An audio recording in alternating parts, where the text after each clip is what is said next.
Hi friends.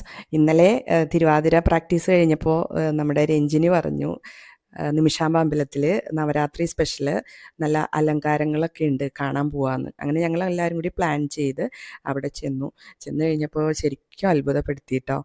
ഏതാണ്ട് 23 വർഷമായി ബാംഗ്ലൂർ, പക്ഷേ ഈ അത്ഭുതം ഇന്നാണ് കണ്ടത്. ശരിക്കും എല്ലാ വർഷവും നവരാത്രി സമയത്ത് ഇതുപോലെ ഡെക്കറേഷൻസ് ഉണ്ടാവുമെന്നാണ് പറഞ്ഞത്.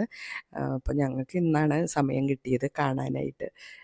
ശരിക്കും ഒരു അത്ഭുതം തന്നെയായിരുന്നു. പച്ചക്കറികൾ കൊണ്ടായിരുന്നു മൊത്തം അലങ്കരിച്ചിരുന്നത് അമ്പലത്തിൻ്റെ അകത്തൊക്കെ.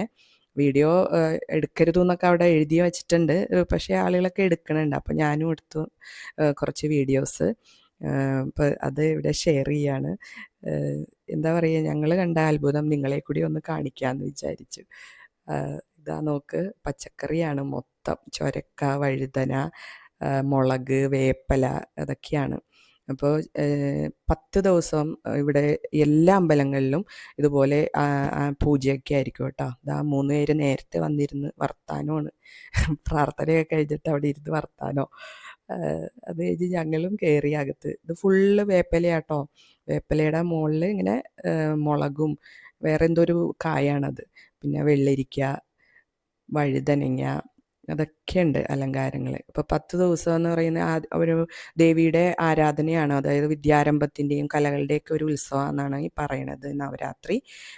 അവസാനത്തെ 3 ദിവസം, അതായത് ദുർഗാഷ്ടമി, മഹാനവമി, വിജയദശമി ഒക്കെയാണ് ഏറ്റവും ഇമ്പോർട്ടൻ്റ് എന്ന് പറയണത്. പിന്നെ ഇത് ഓരോ സ്ഥലത്തും പ്രാദേശികമായിട്ട് ഇത് പല പേരുകളിലൊക്കെ അറിയപ്പെടുന്നത്. കൊൽക്കത്തയിലൊക്കെ ദുർഗാപൂജ, കാളിപൂജ എന്നൊക്കെ പറഞ്ഞാണ് ഇത് അറിയപ്പെടുന്നത്. അപ്പോൾ 9 രാത്രിയും 10 പകലും നീണ്ടു നിൽക്കുന്ന ഒരു ഉത്സവമാണിത്.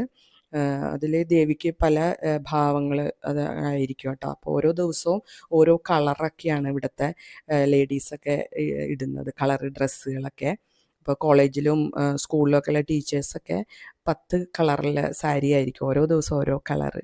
അപ്പം ഇന്ന് നേവി ബ്ലൂ ആയിരുന്നു കേട്ടോ. അപ്പം ഞങ്ങൾ പറ്റണ പോലെ ബ്ലൂ കളർ ചുരിദാറൊക്കെയാണ് കേട്ടോ ഇട്ടുകൊണ്ട് പോയത്.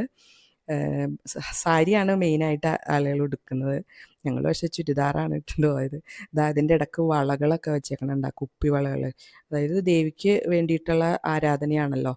അപ്പോൾ ഇതിലൂടെ ഇങ്ങനെ പൂജയൊക്കെ ചെയ്യുന്നവരുടെ അറിവും സമ്പത്തും സമൃദ്ധിയും ഒക്കെ വരും എന്നാണ് ആളുകൾ വിശ്വസിക്കുന്നത്. അപ്പോൾ ഈ 10 ദിവസവും വ്രതമൊക്കെ നോക്കിയിട്ടാണ് പൂജയൊക്കെ നടത്തുന്നത്. അപ്പോൾ ഇങ്ങനെ അലങ്കാരങ്ങളൊക്കെ കണ്ട് ഞങ്ങൾ തിരിച്ചു പോന്നു കേട്ടോ.